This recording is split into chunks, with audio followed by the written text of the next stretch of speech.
sure.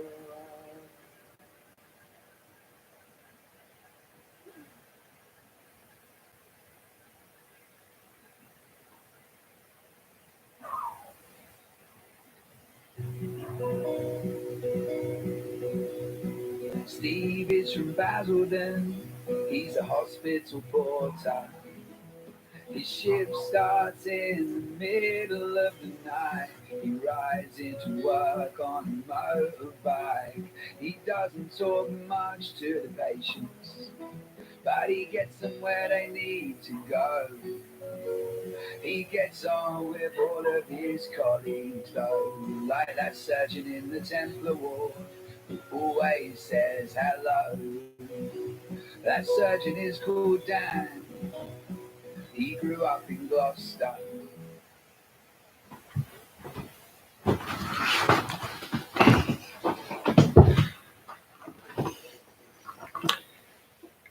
Hello, good evening, and welcome to the second Old Cross Tavern online pub quiz. The first one was apparently a runaway success. I know this because we've had 3 people ask us to do another one.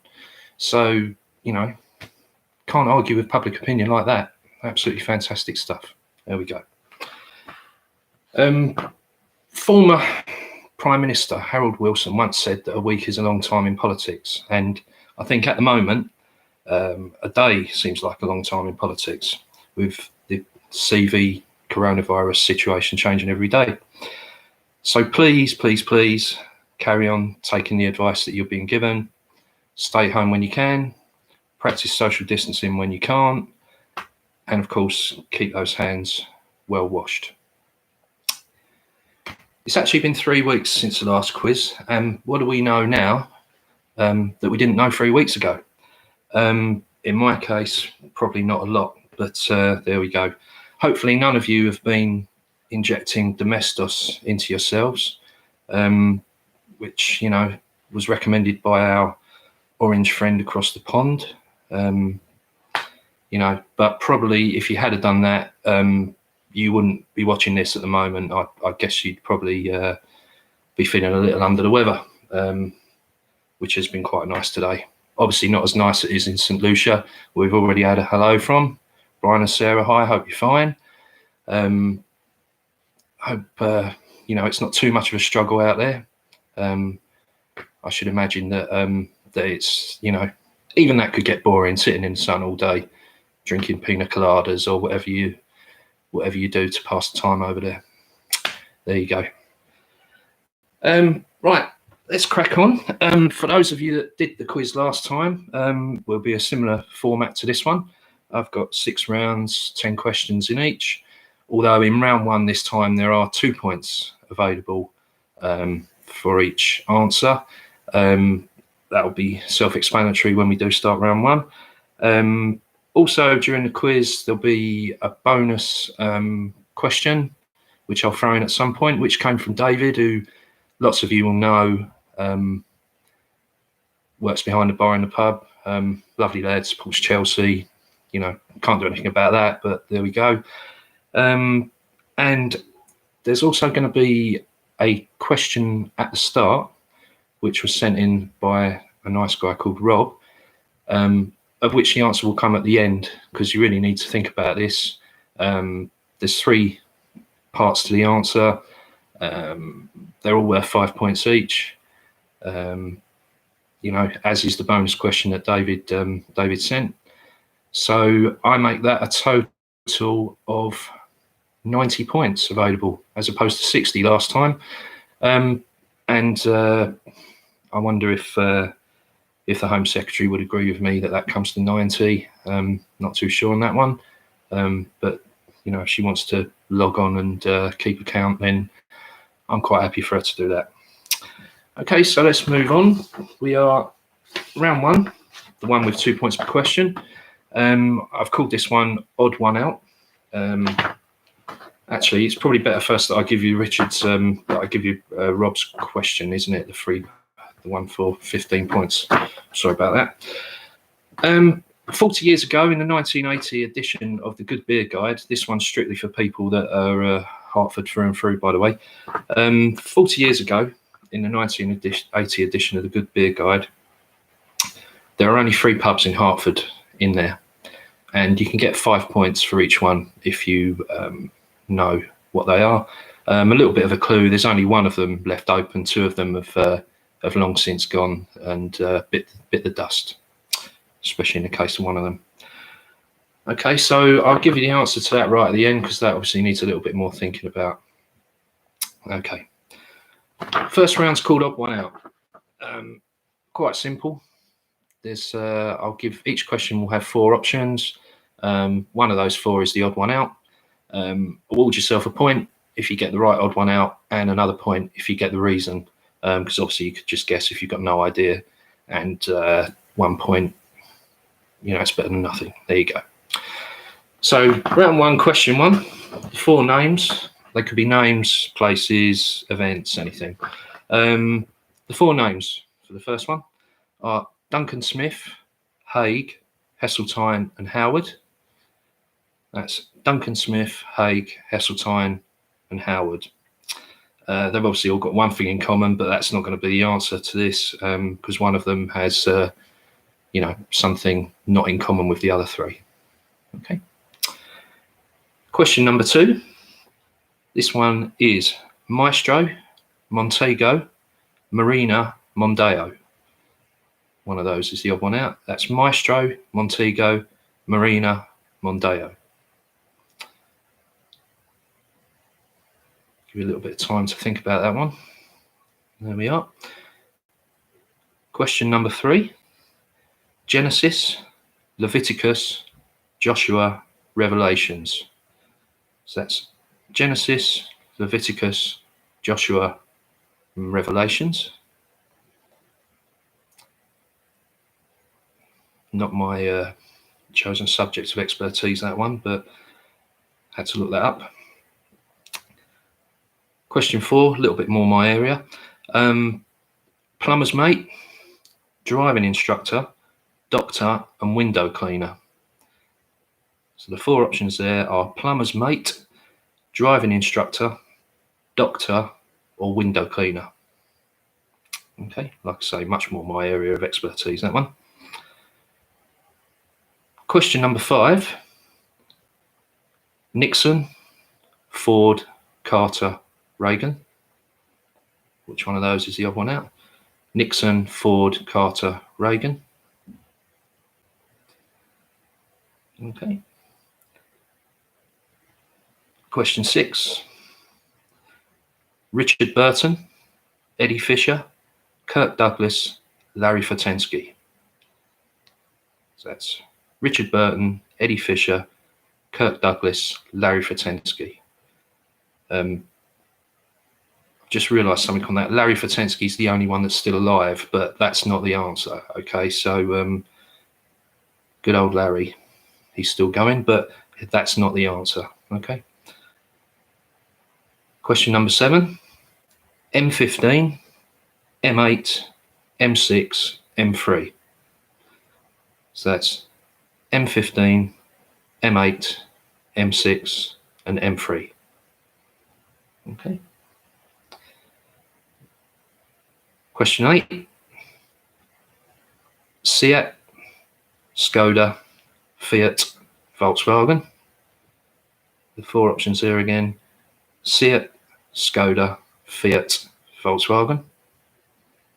Okay. Question 9. Afghan, Beagle, Greyhound, Pointer. So that's Afghan, Beagle, Greyhound, Pointer. And question 10. Entwistle, Townsend, Clapton, Moon. Okay, that's Entwistle, Townsend, Clapton, Moon. Okay. So like I say, there's a point for getting the right answer and a point for getting the reason that that's the right answer. Like I say, it would be quite easy to have a guess if you had no idea whatsoever. 1 or 2 of them possibly a bit tricky. One or two of them probably quite easy. So let's just run through the answers to odd one out. Okay, Duncan Smith, Haig, Heseltine and Howard. Michael Heseltine, the odd one out there, the only one that hasn't been leader of the Conservative Party. Not likely to now, although ironically he probably would have been the best one out of those four at some point, I would have thought. Question 2, Maestro, Montego, Marina, Mondeo. The answer there is Mondeo. That's a Ford.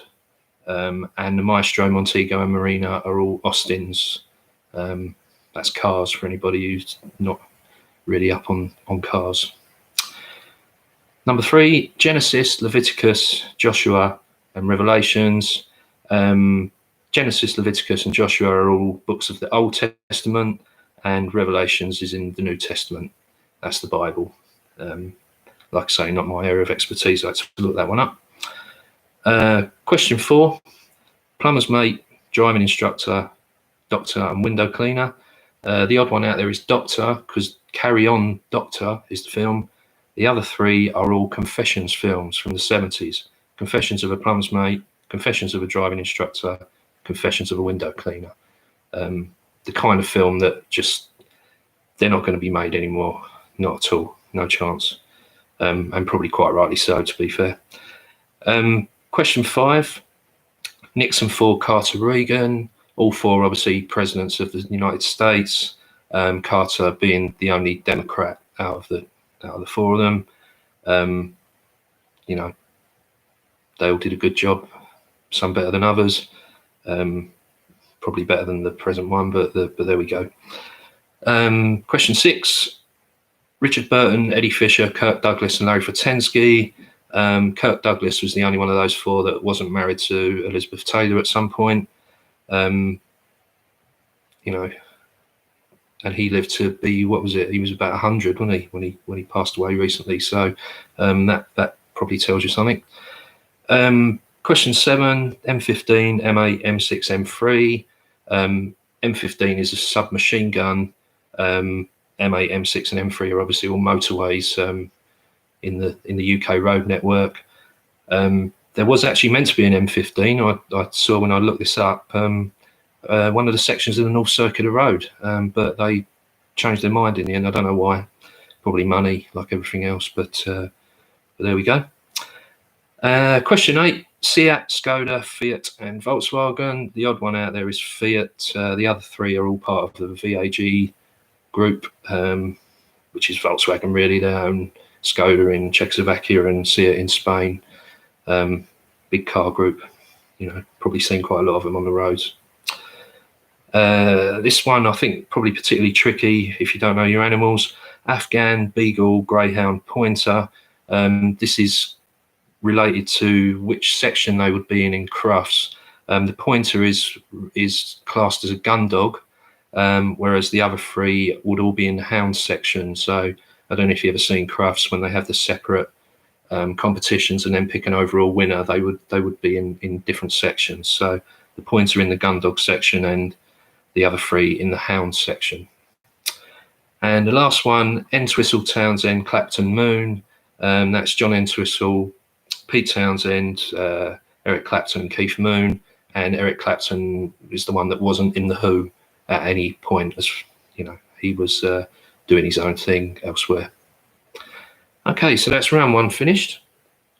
Let's move swiftly on to round 2, which is entitled The 70s. I can remember some of it towards the end, but not much at the start. And what we've got here is 10 questions, each worth a point, and starting 1 for each year from 70 through to 79. Pretty mixed subjects, so just see how you get on. Right, number 1. In May 1970, the British government bailed out which luxury car maker to the tune of £20 million? And I guess that was quite a lot of money in 1970. I mean, it's quite a lot now, but you know, I guess that would be hundreds of millions now, absolutely hundreds. It was probably a good thing to do in the long term, though. Worked out quite well. Okay, so that's May 1970, which which luxury car maker was bailed out by the government to the tune of £20 million. It was a loan apparently, so I'm sure they've paid it back by now. They should have done, all the thought. Question 2. In November 1971, the motorway intersection that has come to be known as Spaghetti Junction opened, and that is just to the north of which English city? So Spaghetti Junction, it's just to the north of which English city? I don't know how people got around just north of there before 1971. I guess it was, you know, a bit of a nightmare, but obviously that kind of sorted things out for a little while at least, you know. Question 3. In August 1972, which Andrew Lloyd Webber / Tim Rice musical opened in London's West End? The first of many, obviously. Not my cup of tea personally, but people obviously like them because they've been going for, you know, loads of them all over the world. So made a fortune, a pair of them, done very well. So that was August 72, which Lloyd Webber, Tim Rice musical opened in London's West End. Question 4. In June 1973, which chain restaurant opened its first outlet in the UK? It was in Islington, North London, and they now have 253 at the last count. Most of them will be closed at the moment, I'm assuming. So, you know, if it makes you, when you get the answer, if it makes you feel like you want to buy one, you're probably not going to get one delivered tonight. But oh, bit of a clue there. There we go. So which chain restaurant opened in June 1973 in Islington, North London? The first one. Question 5. On the 20th of March 1974, which member of the royal family was subject to a failed kidnap attempt just outside Buckingham Palace on the Mall? So that was March 1974, the 20th. One of the members of the royal family, someone tried to kidnap that person. It failed, but which member of the royal family was it? Okay. Question number 6. In September 1975, Dougal Haston and Douglas Scott became the first Brits to climb which mountain? That was September 1975. Dougal Haston and Douglas Scott were the first 2 Brits to climb which mountain? It's a big one, by the way. Next question, number 7. In January 1976, the so-called Cod War broke out between Britain and which other nation? This was over fishing rights. Okay. So in January 76, the Cod War broke out between Britain and which other nation? There we go. Question number 8. 2nd of April 1977, which horse won the Grand National for the 3rd time? I think most people would get this one. It's probably one of the most famous horses of all time, I'd imagine. But that was April 1977. Which horse won the Grand National for the 3rd time? Question number 9. On the 25th of July 1978, Louise Brown was born in Oldham General Hospital, Lancashire, to her parents John and Leslie. What was the medical significance of her birth? So that's July 1978. Louise Brown was born in Oldham General Hospital, Lancashire, to her parents John and Leslie. What was the medical significance of her birth? Okay. And last but not least in this section, question 10. On the 11th of November 1979, the last ever episode of which BBC comedy show was broadcast to a TV audience of 23.95 million people, which was, and I believe still is, the highest ever for a show that's actually been recorded in this country. I'm assuming that 1 or 2 live things have had bigger audiences, but you know, royal weddings and things like that. But as a recorded program goes, this still holds the record. Now that was November the 11th, 1979. TV episode of which, the last episode of which BBC comedy got that audience. Amazing. That's at the time that was probably about half the people in the country. There we go. Okay, so the answers to round 2, based on the 1970s. The luxury car maker was, of course, Rolls-Royce, bailed out by the government, and like I say, hopefully they paid that loan back. I'm sure they would have done by now.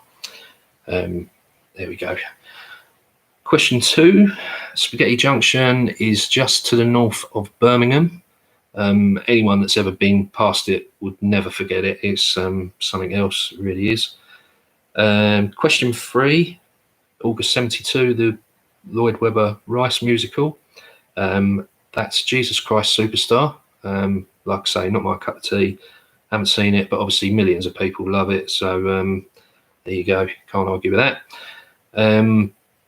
Question 4, the chain restaurant that opened in June 73 was Pizza Hut.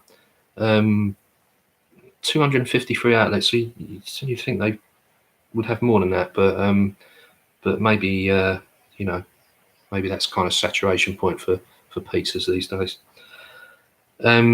Question 5, the member of the royal family that they had the aborted kidnap attempt was Princess Anne. You can't imagine that happening now, can you? Someone trying to kidnap one of the royals. Obviously, they ramped up security a bit after that. So, amazing. September 75, Dougal Haston and his mate Douglas Scott, they were the first Brits to climb Everest. Only 23 years after the first people done it. I mean, we were obviously a bit busy doing something else in between, I'd imagine, for those odd years. Next question, number 7. The Cod War was between us and Iceland. That's obviously the country and not the frozen food shop. They like a bit of fishing, the Icelandics, and there's a bit of an argument over how far they could go into what waters and all that kind of stuff. So, that was pretty nasty for a while, I think. 2nd of April 77, the Grand National was run by Red Rum for the 3rd time. Like I say, probably, if not the most famous horse ever in this country, possibly one of the most famous horses. And question 9, Louise Brown, born in July 1978 in Oldham. She was the first baby conceived by IVF. I'd be quite happy if I was doing this on a basis of where I could see what you're actually doing. I'd be quite happy to accept a test tube baby, because she was known as the test tube baby. So there you go. So yeah, crikey, she'd be over 40 now. And the last one, the BBC comedy show that was broadcast to 23.95 million people in November was To the Manor Born, starring Peter Bowles and the brilliant Penelope Keith. I know we only had 3 channels then, and there was probably rubbish on ITV, to be fair, but there was still the radio and everything else. So that's still an amazing amount of people, I think, to get 23.95 million audience. Quite incredible. That'll probably never be beaten, I would have thought. Just too much choice now of what to watch, isn't there? So there we go. So that's round 2 over with, 70s. Let's tread carefully into round 3, which I've entitled Pubs and Inns. So this covers a wide range of subjects. I'm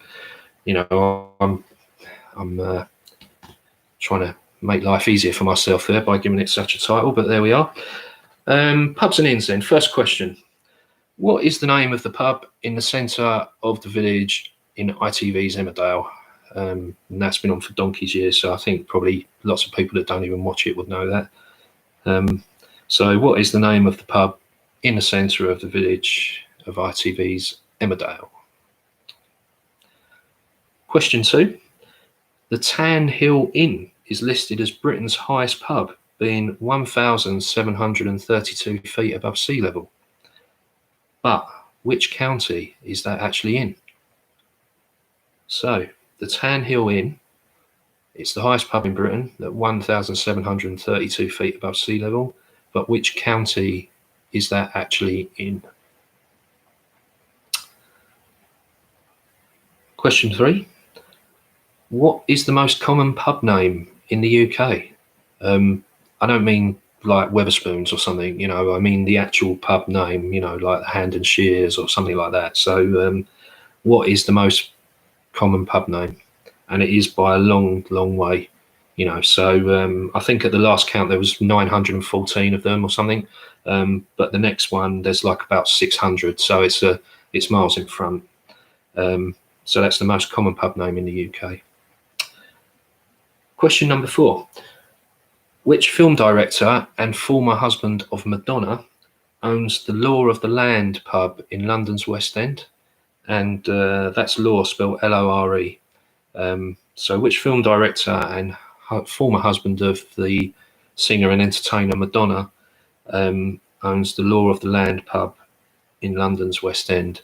He also partly owns a brewery as well. So at least he hasn't been wasting his time since they broke up. He don't think he's done much on the film front, but he's keeping himself busy. So, good for him. Well done. Question number 5. Pub licensing hours were introduced by the British government in 1914 because they were worried that workers from which industry would be spending too much time in the pub and not be able to do their job properly. Very interesting. So licensing hours came in 1914, bit of a clue in that, because the government were worried that workers in a certain industry specifically would be spending too much time in the pub and not really able to do their job properly.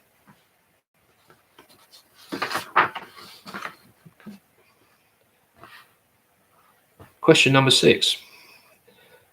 What was the title of the 1936 Daphne du Maurier novel that was subsequently made into a film by Alfred Hitchcock and was inspired by her stay at a Cornish pub, which is still there now and is a tourist attraction as well? So it was a novel written in 1936 by Daphne du Maurier, then made into a film by Hitchcock, all of the same title, inspired by the pub of that name, which is, like I say, still there now and very much a tourist attraction. Okay, so this is a multi-choice one, question number 7. And this goes back to pub groups. So which pub group has the most outlets in the UK? Would it be A, Greene King, B, Enterprise, or EI, as they're known now, Enterprise Inns, or C, Marsden's? Okay, so that's A, Greene King, B, EI, formerly known as Enterprise Inns, or C, Marsden's. So that can include pub restaurants, all that kind of stuff. So that's that one. Question number 8. Why does the Nutshell pub in Bury St Edmunds feature in the Guinness Book of Records? There we are. Why does the Nutshell pub in Bury St Edmunds feature in the Guinness Book of Records?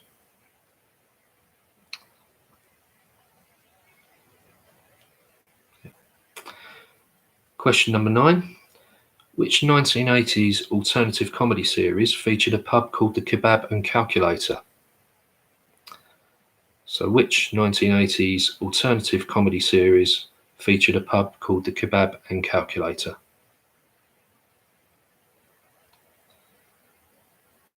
And question number 10, that to be one to relate to the Old Cross, obviously. So if anyone's watching that's never been in there or doesn't know anything about it, this is one you're going to have to guess, I'm afraid. So before we closed for the lockdown, if you came into the pub and ordered 2 pints of Timothy Taylor's Landlord and paid with a £10 note, how much change should you get, as long as the person behind the bar was doing their job properly, obviously, and I include myself in that? How much would you get change from a £10 note if you came in and bought 2 pints of Timothy Taylor's Landlord. Okay, and there's quite a lot of pubs where you wouldn't get any change from a £10 note if you bought 2 pints of Landlord. I can tell you that, especially in London. God almighty. But there we go. So, going back to the start of the round.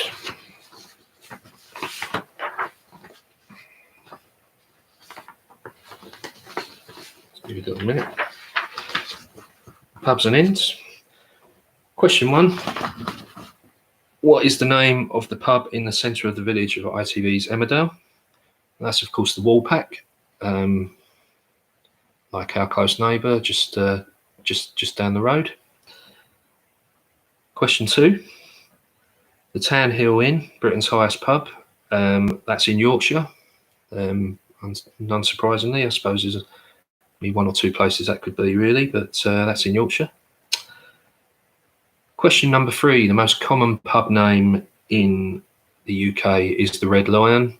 Like I say, I think at the last count there was 914, but I think the second one is the Rose and Crown. I believe there's like about 600 and something at the last count. So, it's miles away the most popular name. Question number 4. The film director is Guy Ritchie, who owns the pub and part share in a brewery now as well, formerly married to Madonna. So, he's had an interesting life, obviously. Question 5. The licensing hours were brought in to protect the munitions workers. They were the ones the government were worried about in 1914. Obviously, they were, needed to make the guns and God knows what else, and not really be spending all their time propping up the bar. Question number 6. The title of Daphne du Maurier's 1936 book is Jamaica Inn, and like I say, that's still there now, and that's a tourist attraction in itself. Very famous old pub in Cornwall. There we are. The group with the most outlets in the UK is Enterprise Inns. It's somewhere over 5,000. Greene King's around about 3,200, and Marsden's only about 1,700. So they're all big groups, and obviously some of them having a bit of trouble at the moment. Especially the managers and the licensees and that. Very difficult time for them. So hopefully that'll all work out. Next question, number 8. The Nutshell pub in Bury St Edmunds is in the Guinness Book of Records because it's the smallest pub in the UK. I'm not sure how small it is, but obviously it must be, pretty tiny. You have to wonder to yourself, it's worth having somewhere if it's that small. If you can't get anybody in there, can't really see the point. But there we go. Question number 9. The comedy series which featured the pub called the Kebab and Calculator was The Young Ones. Not much else to add to that. And the pre-lockdown price of the Timothy Taylor's Landlord, where it's £4.20 a pint, so that's £8.40. So like I say, if everybody's behind the bars on their game, you'll be getting £1.60 change, but make sure you check, just in case. So as we've just touched on the pub, it's probably a good time to throw David's 5-point bonus question in, and it is there's only one place name in the UK that has an exclamation mark in its official title. What is it? So there's just one place in the UK that has an exclamation mark in its official title. Where is it? Which one is it? Okay, so I'll do the answer to that at the end of the next round, round 4, which is the entertainment round. I'll give you David's answer at the end of that one. So, question 1, entertainment. Which pop superstar did the voiceover for the Thomas the Tank Engine children's television series? Okay. Which pop superstar did the voiceover for the Thomas the Tank Engine children's series? Again, don't think he's done a lot recently, but he's done enough previously to keep him going. He's not going to be short of a few bob, I can tell you that. Question 2. What was Tom Cruise's occupation in the 1990 film Days of Thunder? So, what was Tom Cruise's occupation in the 1990 film Days of Thunder?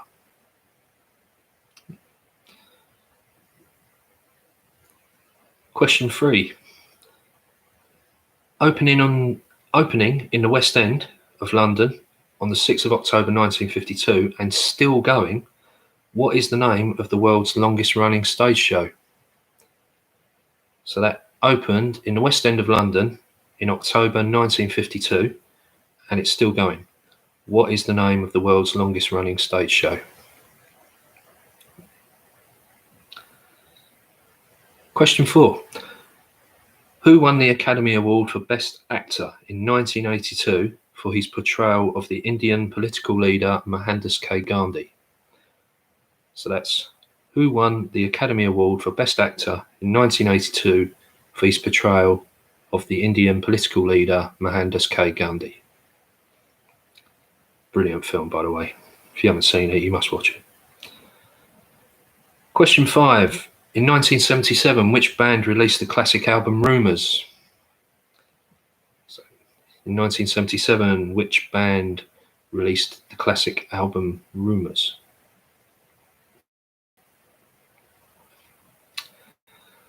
Question number 6. Who portrayed Tory MP Alan Bastard in the ITV comedy series The New Statesman? Who portrayed Tory MP Alan Bastard in the ITV comedy series The New Statesman? Very good, that was. Well, it made me laugh anyway, you know, but it's probably not that difficult. Question 7. A little bit more highbrow, this one. Which American playwright who was at one time married to Marilyn Monroe can include Death of a Salesman, A View from a Bridge, and The Misfits among his portfolio of hit plays? They're all classics, by the way, if you're into that kind of thing. So which American playwright who was at one time married to Marilyn Monroe can include Death of a Salesman, A View from a Bridge, and The Misfits among his portfolio of hit plays? Obviously, he was at the top of his game at the time, you know. Hit plays, married to Marilyn Monroe, can't knock it, really. Question number 8. The first film in the Lord of the Rings trilogy, released in 2001, The Fellowship of the Ring, was filmed in which country? So the first film in the Lord of the Rings trilogy, released in 2001, which is called The Fellowship of the Ring, was filmed in which country?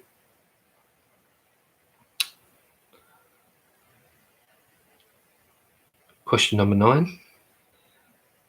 Katrina and the Waves were the last representatives from the UK to win the Eurovision Song Contest with their song Love Shine a Light. But what year was that? So, cast your memory back. Katrina and the Waves, the last British entry to win the Eurovision Song Contest with their song Love Shine a Light. But what year was it?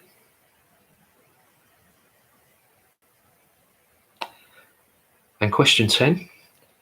Who is the current presenter of the long-running Channel 4 quiz show Countdown?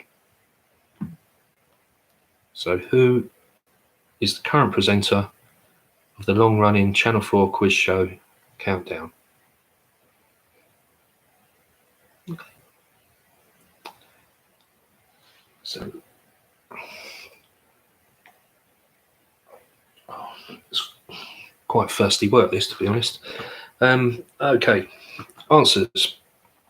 The pop superstar who voiced Thomas the Tank Engine, that was Ringo Starr. I said he hadn't done much recently, but then again, he doesn't really need to work, does he? Let's be perfectly honest. It's probably quite well set up. A few bob in the bank, you know. There we go. Question 2. Tom Cruise, he was a NASCAR driver in Days of Thunder. Again, if this was his, I'd be happy to accept racing driver. NASCAR's just American thing where they just go round and round and round a big oval circuit until I think the least bored person gets the gets the cup at the end. God Almighty. Okay, number 3, opening in the West End, 6th of October 1952. The world's longest running stage show is The Mousetrap. Agatha Christie wrote it. Her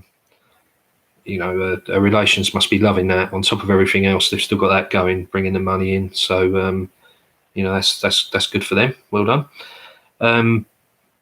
The Academy Award Oscar for Best Actor in '82 for portrayal of Gandhi was Ben Kingsley. Like I say, what a performance, what a film. Absolutely incredible. Marvellous stuff. Marvellous. Question 5. Which band released Rumours in 1977? That was Fleetwood Mac. That's one of those ones that, again, not really my kind of music, but I do like that. I think it's just brilliant. Who portrayed Tory MP Alan Bastard in The New Statesman? Question number 6. That was Rick Mail. Sadly, obviously no longer with us. Really, really good programme, considering it was on ITV, and the comedies are not always up to much, but that was a good one. Very good.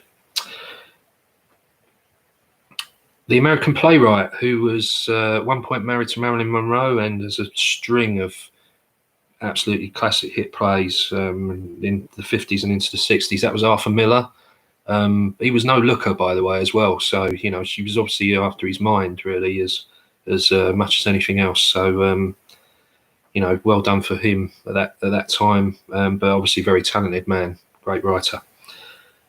The first film of The Lord of the Rings, question 8, The Fellowship of the Ring. That was filmed in New Zealand. Wonderful cinematography in that. Couldn't make head or tail of what was going on myself, but it looks great, but if you're into it, that's something special. Question 9, Katrina and the Waves, the last UK winner of the Eurovision. I don't know why we bother anymore with it, to be perfectly honest. Love Shine a Light was their song. That was 1997. So whether it'll be another 23 years before we win it again, I mean, who knows? And frankly, who cares, quite honestly. And question number 10, the current presenter of the long-running Channel 4 quiz show Countdown is Nick Hewer. He used to be Alan Sugar's right-hand man on The Apprentice, so you never know, he'll probably end up as Prime Minister at some point. I wouldn't be surprised, but there we go. Okay, so that's the entertainment finished with. The answer to David's question, the only place name or place with an official exclamation mark in its official name is Westwood Ho in sunny North Devon. Very nice place. If you ever get a chance to visit it, I'd recommend it.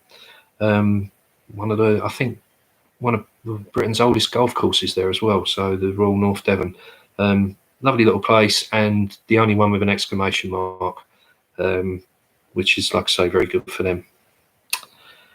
So on to round 5. This is sport and leisure. Got a couple of silly ones in here because I thought I'd look to try and do one or two things. Just a message. Do you get anything to bloke from Apprentice? Well, yeah, Marcus, that could have been Alan Sugar or Karen Brady, because she might be a bloke under all that makeup and everything. So I'll give you half a point for that, mate. If you want half a point. Sport and leisure, round number 5. This has been done in mind that we may have some people from North America watching, and I may have been a bit harsh on Canadians and Canada itself last time. So I'm hoping they're going to get at least question 1 right anyway. So here we go. In ice hockey, which team with 24 victories holds the record for Stanley Cup wins? So basically, who's won the Stanley Cup the most times? It's 24 apparently. So they're obviously pretty good, or they have been pretty good at some point in history. Not that I know anything about ice hockey whatsoever. Part of the fact it looks really dangerous. So which ice hockey team with 24 victories holds the record amount for Stanley Cup wins? So I hope everyone in Canada will get that right, or anybody Canadian that happens to be watching. Question number 2. The first player to how many points wins a set in table tennis? There you go. So how many points do you need to win a set when you play table tennis?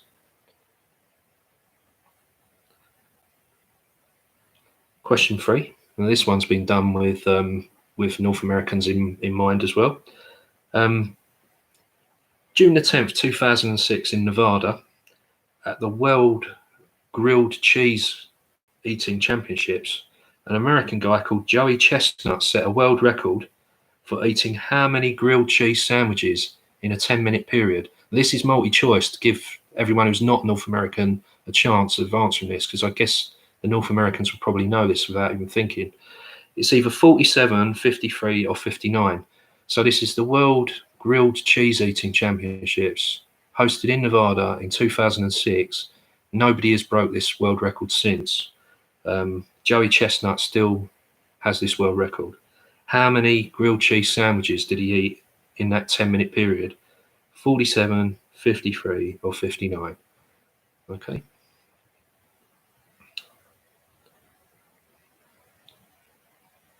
On a much more serious note, question 4.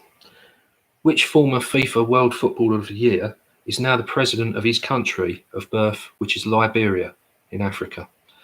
So which former FIFA World Footballer of the Year is now president of his country of birth, which is Liberia in Africa?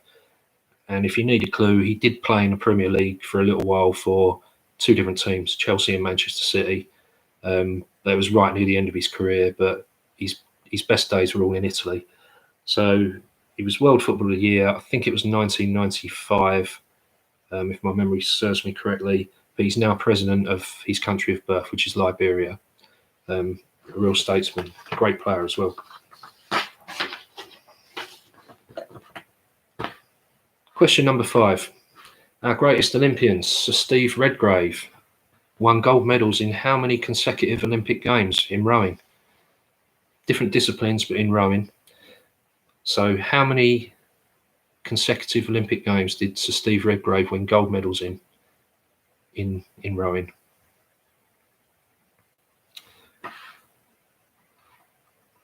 Question number 6.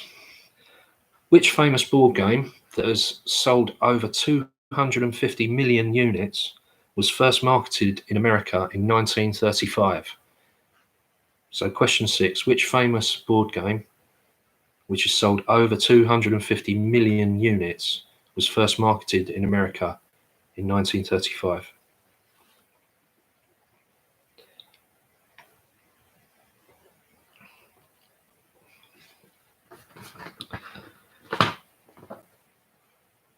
Next question, number 7. In which sport could you watch the Wigan Warriors playing the Bradford Bulls? So in which sport could you watch the Wigan Warriors playing the Bradford Bulls? Obviously it'd be a recording at the moment, but once things get back to normal, which sport could you watch Wigan Warriors playing the Bradford Bulls? Here's another one that you may need to think about for a little while. In 2018, German Johannes Bonn won which world title, mostly while sitting down, with a score of 13.48 kilos? And this took place at a place called Montemor ao Velo in Portugal. So I'll say that again. 2018, a German guy called Johannes Bonn won which world title, mostly while sitting down, with a score of 13.48 kilos? And this happened at a place called Montemor ao Velo in Portugal. And there's a couple of answers I will accept on that. Basically describing the same kind of thing, but there's an official title name and what everyone else would probably call it. Okay.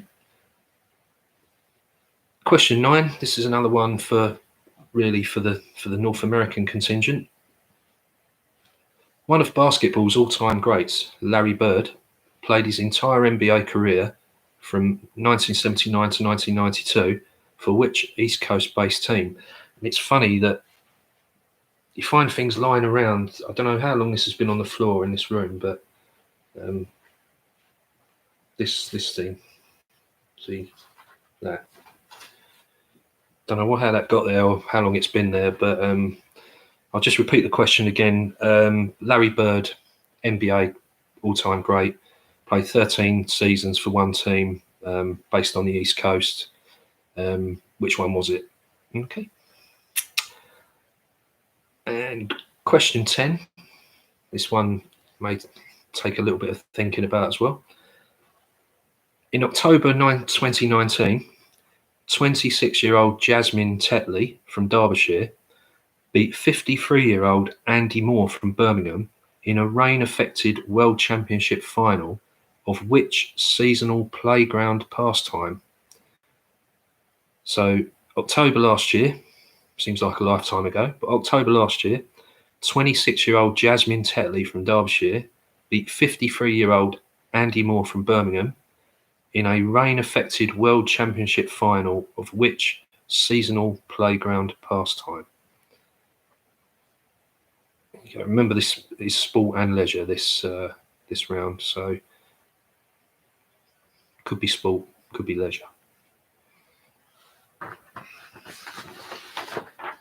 Right, the answers then from round 5.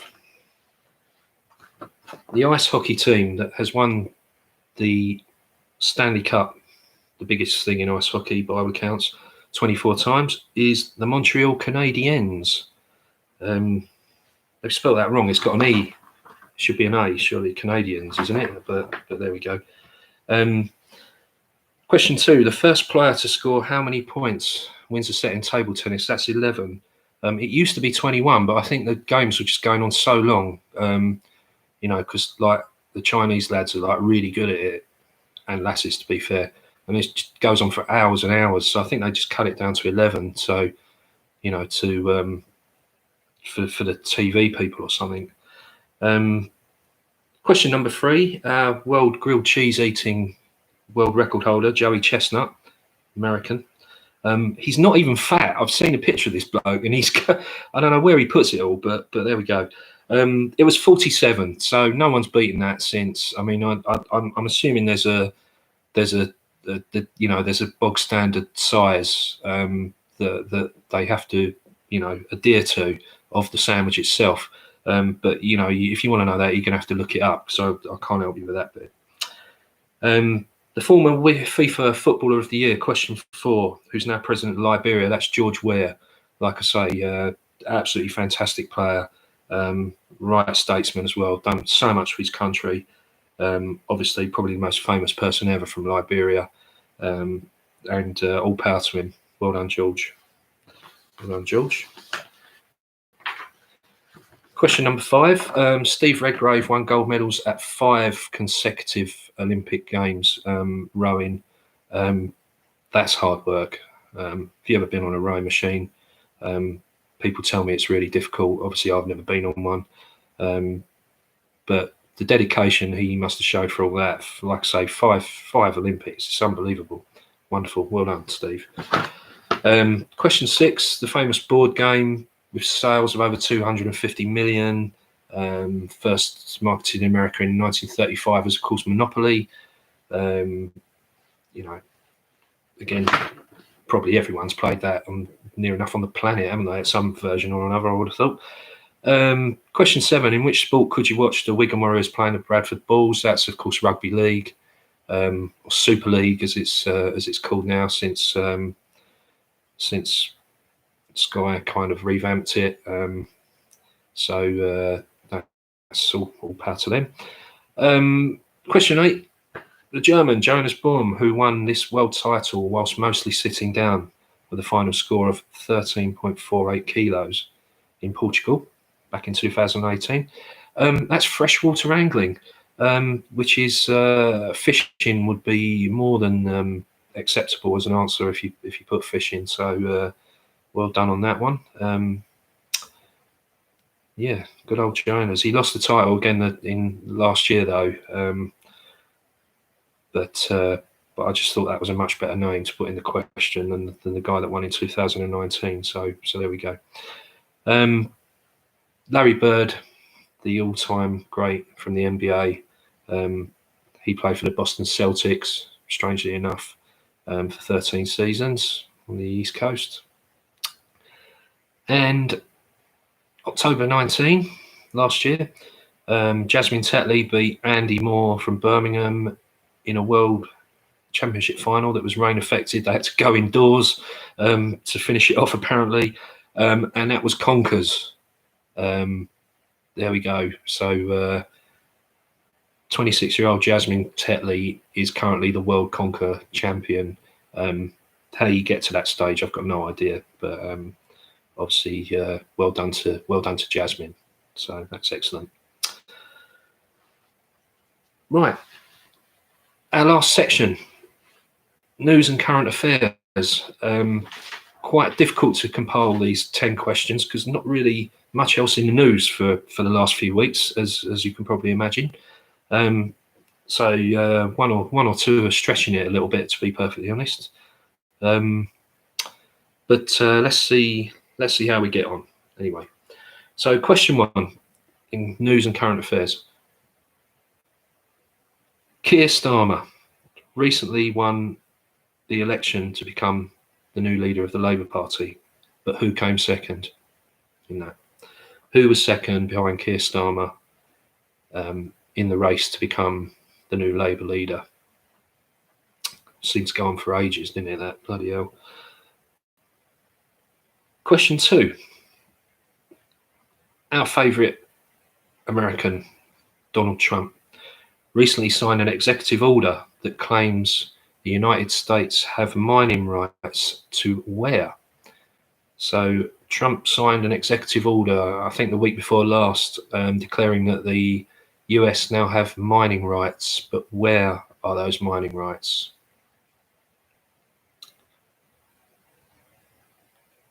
Question number 3. A former mayor of Portsmouth, Lee Mason, who apparently owns a bakery, was recently accused by Jewish groups of baking hot cross buns emblazoned with which symbol? Obviously, this was over the Easter period, which was quite recent. So, the mayor of Portsmouth, or former mayor of Portsmouth, Lee Mason, a baker by trade, has been accused by Jewish groups of producing hot cross buns with which symbol on top of them. Question 4. Prince Harry and his lovely wife, Meghan Markle, have been living in Vancouver Island in Canada since they decided to resign from the royal family. But they are currently stuck in which US city under lockdown?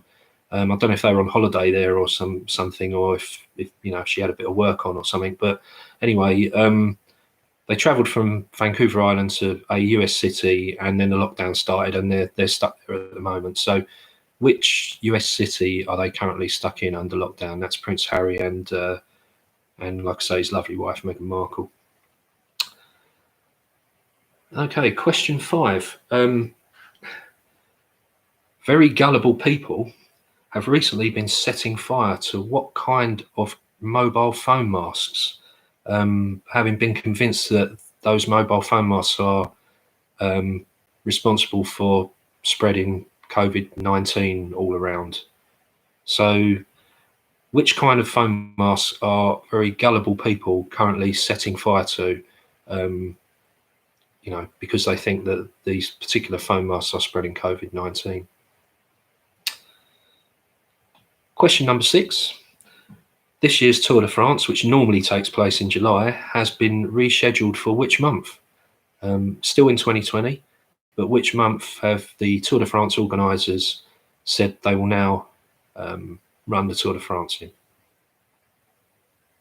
Hopefully, that will happen. Question number 7.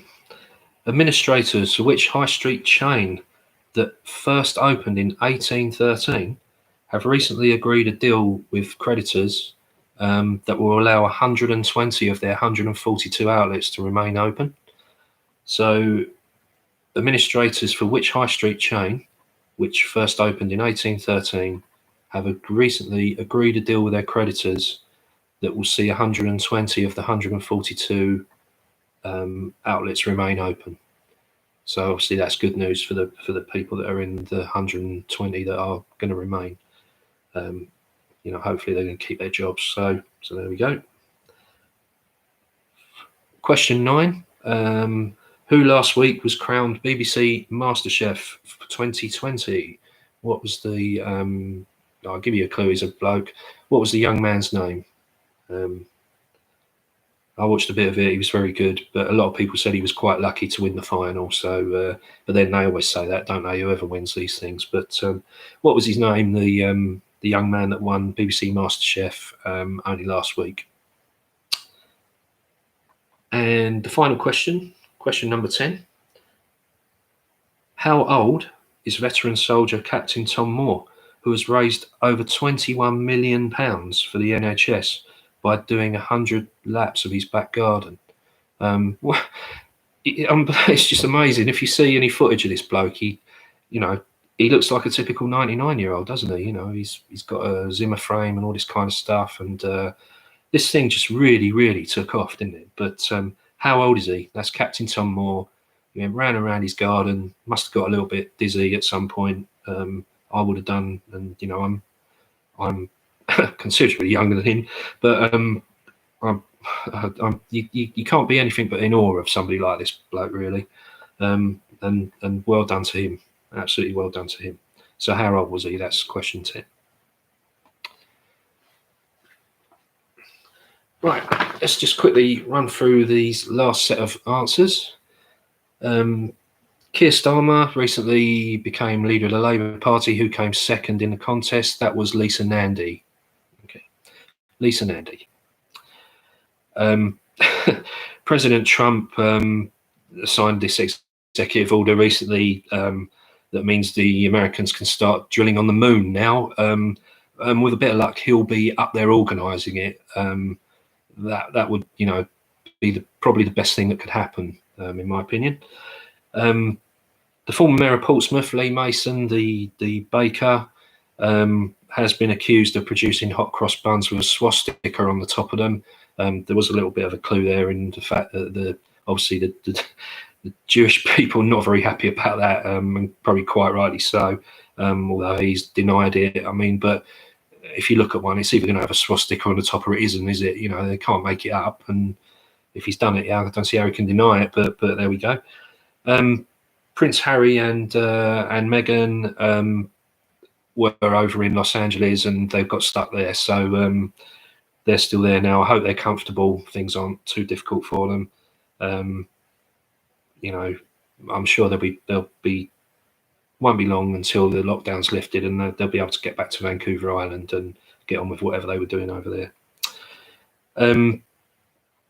These very very gullible people have been setting fire to 5G masks from mobile phone masks, the 5G ones. Well, I'm speechless really, but there we go. So 5G is the right answer there. The Tour de France has been rescheduled for August. They didn't go too mad. Usually July, going to do it in August. Obviously, the weather's got to be quite good, otherwise it becomes a bit of a farce. So I hope it happens, but at the moment, you've got to say it's probably not, the way things are. But August is at the moment the official time it's going to go on. Administrators for the high street chain that opened in 1813, saved most of the shops. That's Debenhams. Like I say, good news for those people who must have been, with everything else that's gone on, worried about losing your jobs. Not great. So that's good for them. Actually, I've just realised I missed out question 8 in the excitement. So I can give you that question now, and I'll give you the answer at the end. Question 8 was actually meant to be March the 27th this year. Which English police force issued the first fines for breaking coronavirus lockdown? So I'll give you that answer after I've gone slowly through the other two. Yeah, which English police force gave out the first fines March 27th this year for people that broke, or their interpretation of people breaking the coronavirus lockdown? So question 9, the guy who won MasterChef was called Thomas Frake, or Frake, Frake. So well done to him. And of course, the Tom Moore, the veteran soldier, was 99, or he still is 99. And everything good that happens to that bloke is going to be thoroughly deserved, isn't it, really? So I guess they'll be giving him awards left, right and centre now. So well done to him. So rewinding slightly back to the question that I forgot, it was the Cumbrian police. They were first off the mark with the fines for breaking lockdown. So that would be the answer to that one. So well done, everyone. If you got that at such short notice, question 8. You'd probably have to guess it would be somewhere where there's a lot of area of outstanding natural beauty where people would flock to at the first, notice of being told that they can't do something. That's the first thing they're going to do is something, isn't it? So the Cumbrian police got off the mark a bit quickly there. Right, so just a couple more things to do. First of all, the answer to Richard's question that he sent in at the start. 5 points for each of these if you got them. Like I say, it's really for the old Hartfordians who remember going out and about in the town that long ago. The one pub that's still open is the Old Barge. That was in there. And the two that have closed was the Bell and Crown that was on Cowbridge. So that would be just around the corner from the Old Cross, obviously. And the other one was the Unicorn, which is in Hartham Lane, which I know is exactly in the middle of the car park at Sainsbury's now, because that's why they've got that weird, looks like some kind of shelter. Part of the covenant was they had to keep some kind of structure on the site where the Unicorn was. So that gives you some idea of how far down Hartham Lane went, before all of the brewery redevelopment and all that kind of stuff. So there we are. So just a couple more things to do. Just apart from thanking everybody who has tuned in or who will subsequently watch this, and asking them, like I said earlier, to carry on following all the instructions. It is difficult, but it's going to be for the best in the long run. So let's hope we can all do that. I've got a question to set, which if we have another one of these quizzes, I'll give the answer out at the start, or the answers out at the start, because this one really does need a bit of thinking about, because this one came in from Richard as well. And again, it's pub related and it's Hartford related. So you need to think about this or find a way of checking it out or something like that. So I'll give you that right at the end. But the other thing I wanted to do, if you've seen our social media, just a couple of people I wanted to give a shout out to, which is I think what the youngsters call it now. First is Bruce Piggott, who's one of the regulars in the pub, who you may have seen has been spending his time using his 3D printer to make masks, which are an approved design for the NHS.